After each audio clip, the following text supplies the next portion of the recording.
Hi friends, இன்றைக்கி பார்த்தீங்கன்னா ஒரு கிழங்கு வடை தான். இது எப்படி செய்கிறோன்னா, ஒரு 1/2 கிலோ கிழங்கு வாங்கி இந்த மாதிரி தோல் உரித்து எடுத்து வச்சிட்டோம். இதை வந்து நல்லா சீவி வச்சுருக்கோம். இப்போ இதை நல்லா ஒரு கிரைண்டர்லையாவது இல்லை அதை மிக்சிலையாவது போட்டு நைஸாக அரைச்சிட்டு வந்துடுவோம்.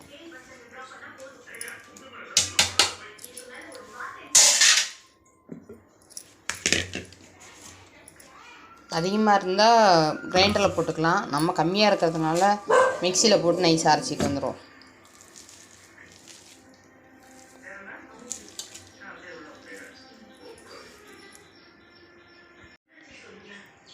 இப்போ பார்த்தீங்கன்னா ஒரு மரவள்ளி கிழங்கு வடை தான் செய்ய போகிறோம். அதுக்கு பாருங்கள், இந்த மாதிரி நைஸாக பைனாக அரைச்சிட்டு வந்துட்டோம். இதில் வந்து நம்ம என்ன செய்ய போகிறோன்னா,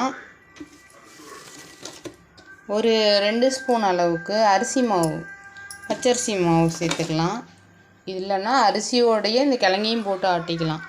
அது அவங்கவுங்க விருப்பம். நான் வந்து ஒரு 2.5 ஸ்பூன் அளவுக்கு இந்த பச்சரிசி மாவு போட்டுக்கிறேன்.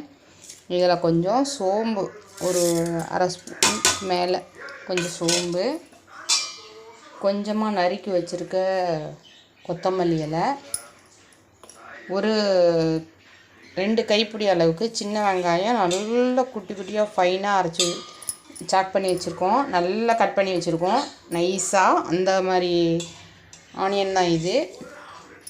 இதையும் போட்டுக்கலாம். ஒரு 3 க்ரீன் சில்லி, பச்சை மிளகா, ஒரு 3 பச்சை மிளகா, அதையும் போட்டுக்கலாம். இதை எல்லாத்தையும் இதில் போட்டு பிசைஞ்சிக்கலாம். உப்பு ஆல்ரெடி இந்த கிழங்குக்கு தேவையான அளவு உப்பு போட்டு அரைச்சிட்டேன். அதுலேயே 2 பூண்டு அதையும் போட்டு அரைச்சாச்சு. இவ்வளோதான் இந்த வடைக்கு தேவையானது. ஆனால் செம்ம டேஸ்டியாக எம்மியாக ஸ்கிரிப்பியாக இருக்கும். இந்த வடை செஞ்சு பாருங்கள், செம்மையாக இருக்கும். எங்கள் அம்மாச்சி எங்களுக்கு இதெல்லாம் செஞ்சு கொடுத்தாங்க. மழை வரும்போது சுட சுட இந்த கிழங்கு வடை சாப்பிட அவ்வளோ டேஸ்ட்டு. இதெல்லாம் பிசைஞ்சிக்குவோம். இப்போ பார்த்திங்கன்னா நல்லா பிசைஞ்சிக்கிட்டோம். மாவை எல்லாம் போட்டு வச்சாச்சு. இப்போ பிசைஞ்சிட்டோம். எண்ணெய் காஞ்சிடுச்சு. நம்ம இந்த மாதிரி நல்லா குட்டி குட்டியாக இந்த வடையை செஞ்சுக்கணும்.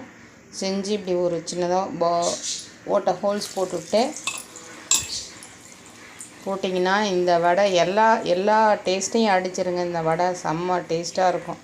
உளுந்த வடை, பருப்பு வடை அதெல்லாம் தாண்டி இந்த வடை செம்ம டேஸ்ட்டு. இந்த டேஸ்ட்டுக்கு இடியினே இருக்காது, அந்தளவுக்கு இருக்கும் இந்த டேஸ்ட்டு. நீங்களும் ஒரு நாளைக்கு ட்ரை பண்ணி பாருங்கள். ட்ரை பண்ணி பார்த்துட்டு கமெண்ட் பண்ணுங்கள். வடை வெந்ததும் எடுத்துக்கலாம்.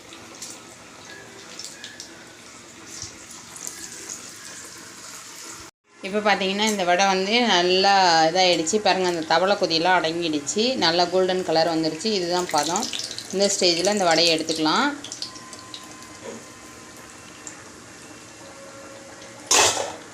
பாருங்கள் எவ்வளோ ஸ்கிரிப்பியாக அப்படியே கரன்னு சத்தம் கேட்குது பாருங்கள். இந்த வடை செம்ம டேஸ்ட்டு, செம்மையாகவும் இருக்கும், ஹெல்த்தியானதும் கூட. நீங்களும் இது மாதிரி ஒரு தடவை ட்ரை பண்ணி பாருங்கள். இந்த வடைக்கு நீங்கள் அடிக்ட் ஆயிடுவீங்க. அந்தளவுக்கு டேஸ்ட்டு. பருப்பு வடை, உளுந்த வடை எல்லாம் அந்த டேஸ்ட் இருக்காது.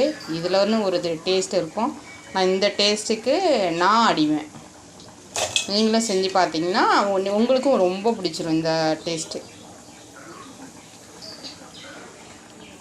கிழங்கு வடை, கிழங்கு அடை, கிழங்கு தோசை, இந்த மரவள்ளி கிழங்குல எவ்வளோ ஐட்டம் செய்யலாங்க. சிப்ஸு போடலாம், எல்லாமே பண்ணலாம். ஆனால் அன்றைக்கி வந்து மரவள்ளி கிழங்குல உப்புமா செஞ்சுருந்தேன். இன்றைக்கி வந்து இதுக்கு வந்து நம்ம காலையில் கத்திரிக்காய், மாங்காய், முருங்கைக்காய் போட்டு சாம்பார் வச்சுருந்தோம். அந்த சாம்பாரை சைடிஷாக வச்சுக்கலாம். செம்ம டேஸ்ட்டாக இருக்கும்.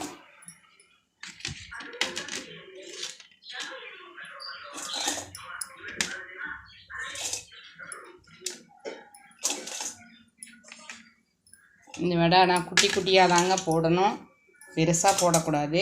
குட்டி குட்டியாக இருந்தால் தான் டேஸ்ட்டு.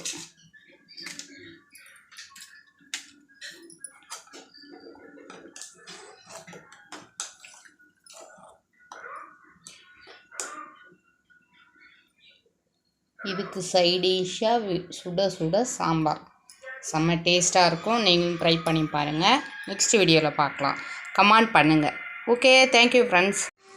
இப்போ நம்ம இந்த வடையை கொஞ்சம் டேஸ்ட் பண்ணி பார்த்து பாருங்கள் எவ்வளோ முறுமுறுன்னு இருக்குன்னு போடும்போதே.